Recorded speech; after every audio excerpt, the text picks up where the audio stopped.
Hi there guys, in this video I'm going to show how you get an Asp Explorer up to around about 50 light years. Now I know this is not the most you can get on a ship, the biggest being the Anaconda, which I've actually seen get up to around about 60.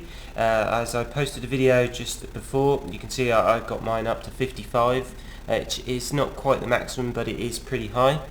However, to get to Anaconda up to that you're going to have to be very lucky.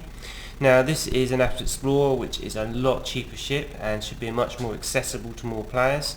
As you can see down here, I've managed to get it just over 50 light years, which I think is pretty good. That's about where it tops out at. You might be able to get a little bit more. As you can see, if I was to mess about with the fuel, I might be able to get it to 54, but fuel is very important and something that could go horribly wrong if you get it wrong.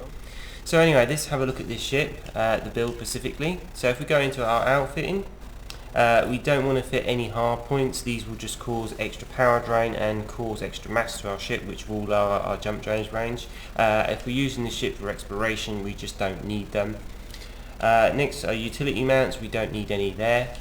These are just optional.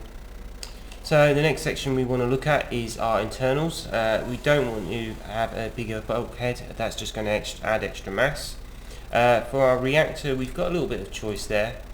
You could potentially fit, I think the smallest was a 4D, but I didn't think a 4D really offered much more of an advantage over a 4A. It just gives you a lot more actual power if you need it. I think it went, as you can see, from, let's have a look, 50.1 to 50 point, just nearly 3. It's not going to make a huge difference, but you've got a lot more power available, which could be useful. Obviously that one's been modified. Thrusters, the smallest we can get away with is a 4D. These are going to be much faster on the Anaconda in turning, and somewhat can be a much more enjoyable ship to go exploring with. The Anaconda really is very slow to actually turn, especially with the smaller thrusters. For the frameshift drive, that is something we want to boost up as much as we can. You want the biggest you can get, which is the A5, and then you want to modify it with your engineer.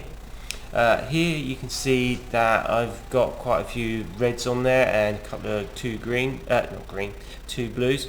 So firstly you can see the mass has been increased, which is not ideal. Like I said, ideally you want a lower increased mass on there. It's 42% is pretty high. Integrity is not going to make much difference. The power draw, as you can see, there isn't a lot between them. Even at 23% it's not going to make a huge difference. However, the main thing we're actually looking for is the optimized mass. We want, if you can get over 45%, that is brilliant. The thermal load shouldn't make a huge difference either.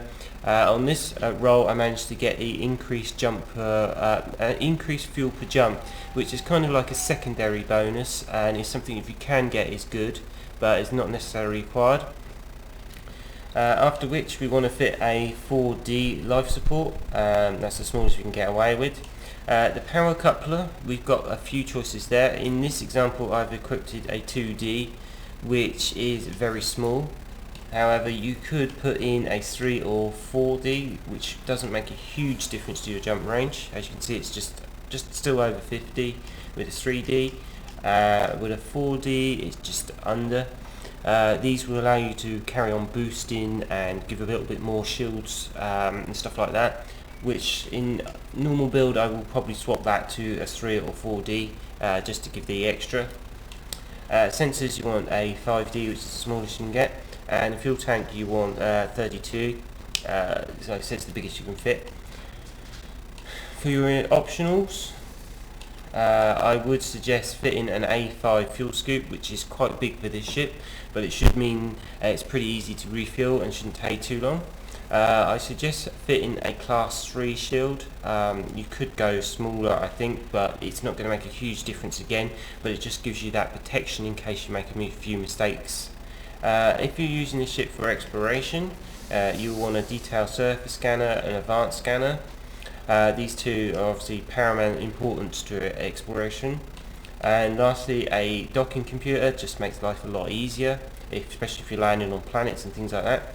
You could supplement some of the extra fuel, to some of the extra range for some extra fuel to give you a bit of better buffer. I kind of miss saying that in the Anaconda build, but like I said, the Asp Explorer seems to deal with fuel a little bit better. The Anaconda could do a little bit extra fuel, I would say a 32 or maybe even 64, where the Asp can get away with just the standard 32 units, but that is completely optional. Another thing you may want to add in that slot there is a surface planetary vehicle if you're going exploring, because that could be very important. And that's about it, I think. That's how you get an Anaconda, well, not an Anaconda, an Asp Explorer, sorry, just over 50 light years. I don't think you see it much higher than that. Maybe 51, 52, but I think 50 is pretty good for an Asp Explorer. So guys, if you have any comments or suggestions on the video, please leave them below. They're always greatly welcomed.